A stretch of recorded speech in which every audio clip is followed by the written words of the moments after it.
Sveiki, Cube Builderiai. Naujas pirmadienis, naujas naujienų epizodas. Pirma, norim labai padėkoti visiems 500 mūsų subscriberių. Labai ačiū, kad mus žiūrit ir sekat ir laikinat ir komentuojat. Mums tai yra labai svarbu ir švenčiam kiekvieną, net ir mažą laimėjimą. O dabar galim nerti iškart į naujienas. Puikios naujienos visiems žaidėjams. Naujausias Asus ROG OLED žaidimų monitorius turės specialią greito prijungimo funkciją Dual Hertz. Su šiuo jungikliu galėsit nustatyti skirtingus atnaujinimo dažnio režimus 4K 240 Hz arba 1080p 480 Hz. Su nuostabiu Asus ROG stiliaus rėmeliu ir puikiu vėsinimu DisplayPort 2.1 išvestime. Tai padės pagerinti žaidimų patirtį, mėgautis didesnio tikslumo žaidimais arba pereiti prie konkurencingesnio žaidimų režimo. Skamba kaip labai universalus sprendimas. Pavyzdžiui, eSports renginiuose. Pirmasis pasaulyje 2 režimų monitorius bus išleistas jau šiais metais.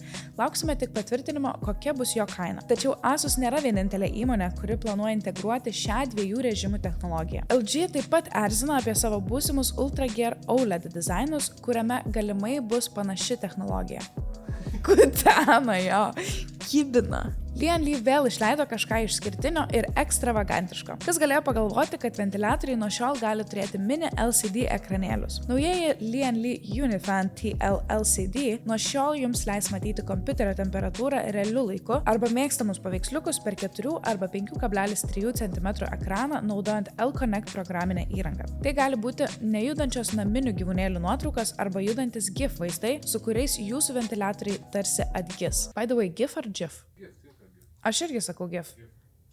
O ką jūs manot? Write in the comments. Be to, kelkite memes ir net trumpus vaizdo įrašus.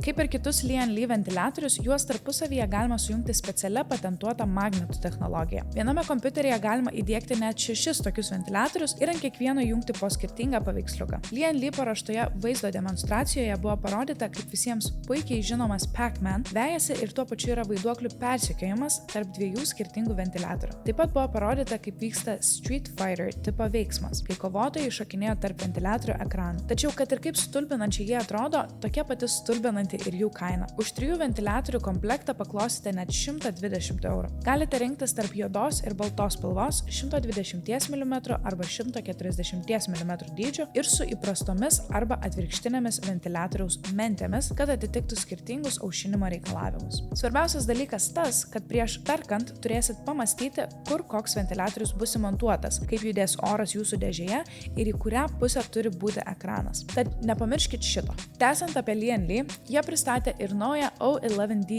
Evo RGB kompiuterio dėžę su 2 RGB juostomis viršuje ir apačioje. Dėžė ganėtinai talpi, galėsite įdėti iki 420 mm radiatorių viršuje ir 360 mm radiatorių šone bei apačioje. Taip pat 340 mm ventiliatorius viršuje, šone ir apačioje. Daugiau vietos laidų tvarkymui dėžės gale ir specialus priedas – vertikalus vaizdo plokštės laikiklis. Išlaikytas modulinis eATX dizainas. Realiai iš išvaizdos O11D Evo RGB atrodo beveik identiška su ankstesnėme naujienų epizode apžvelgta O11 Vision dėže ir jų kitų modelių O11 Dynamic Evo, kur RGB juosta yra priekyje. Ją bus galima įsigyti baltos spalvos su skaidriu stiklu arba juodos spalvos su tamsintu stiklu. Dar šiek tiek paliečiam dirbtinio intelekto temą. Ir su tiek, kiek dabar dirbtinio intelekto naujienų yra, man atrodo, teks kurti naują segmentą mūsų kanale. Microsoft išleido Copilot pokalbių robotą. Ši programa jau dabar prieinama tiek Android, tiek iOS ir iPadOS vartotojams visiškai nemokamai. Ją galite atsisiųsti iš App Store ir Google App Store. Copilot, kuris dar žinomas kaip Bing Chat, yra labai panašus į OpenAI ChatGPT ir kitus pokalbių robotus. Uždavus jam klausimą ar paprašus atlikti užduotį, jis pasistengs jums sugeneruoti kuo žmogiškesnius atsakymus. Copilot taip pat gali generuoti vaizdus iš pateikto teksto dėl DALL-E 3 integracijos. Tačiau yra vienas skirtumas. Nemokamoje ChatGPT versijoje veikia ChatGPT 3.5, o Copilot leidžia pasiekti ChatGPT 4, naujausią OpenAI kalbos modelį. Norint jį pasiekti, dažniausiai reikalinga ChatGPT Plus prenumerata, o čia gaunam viską nemokamai. Šiuo atveju OpenAI vietoje būčiau šiek tiek sunerimusi, kad Copilot turi milžinišką šansą perimti visus jų vartotojus, jei jie sužinos apie tai. Tad nėra už ką. Tačiau yra ir keletas trūkumų.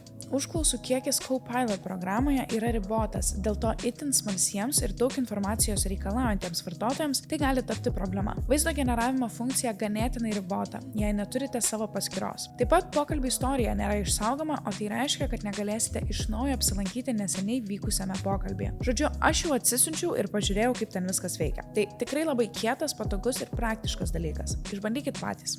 Dėl tų nelemtų Amerikoje išleistų vaizdo plokščių eksporto apribojimų, Kinijoje vis didėja galingų vaizdo plokščių paklausa. Dėl jos keletas šalies gamyklų net buvo pradėję išmontuoti uždraustas RTX Cam 9 vaizdo plokštes ir bandydavo jas iš naujo pritaikyti rinkoje. Tačiau Kinijoje gyvenantis lietuviai labai nenusiminkit. Nvidia bando prisitaikyti ir ėmėsi veiksmų. Specialiai Azijos rinkai išleidžia silpnesnę RTX Cam 9D vaizdo plokštę su mažiau CUDA branduolių, mažesne galia ir 5% lėtesniu žaidimų našumu. Šie eksporto apribojimai leido kitiems vaizdo plokščių kūrėjams kaip Huawei užimti nemažą Kinijos rinkos dalį, kol Nvidia kūrė Cam 9D. Tačiau jos išleidimas turėtų numalšinti prieš tai minėtą paklausą ir neleisti kitoms įmonėms įsitvirtinti rinkoje. Bet kokiu atveju gaunate šiek tiek mažesnį našumą, nors vaizdo plokštės kaina liko tokia pati kaip RTX Cam 9, apytiksliai 1600 €. Huawei neįsivaizduoju, pirmą kartą irgi girdžiu. Huawei apparently gamina vaizdo plokštes. Dar kalbant apie Kiniją,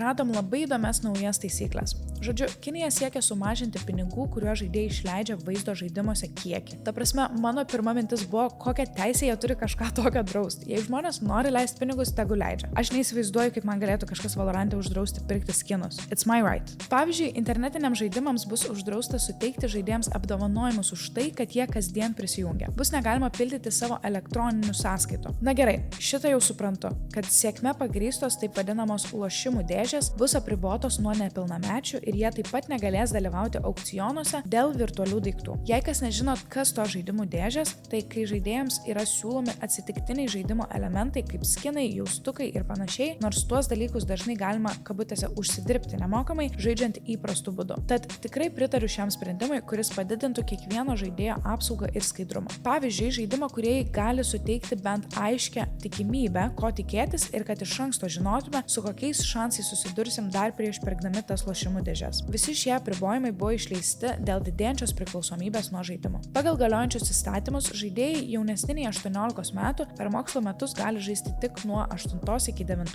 valandos vakaro. Tai yra 1 valandą penktadieniais, šeštadieniais ir sekmadieniais. Tačiau, mielieji, turime ir gerų naujienų. Kai kompanijos staigiai prarado milijardus dėl šių įstatymų, Kinija pažadėjo peržiūrėti taisyklės ir galimai jas šiek tiek atlaisvinti. Galimai.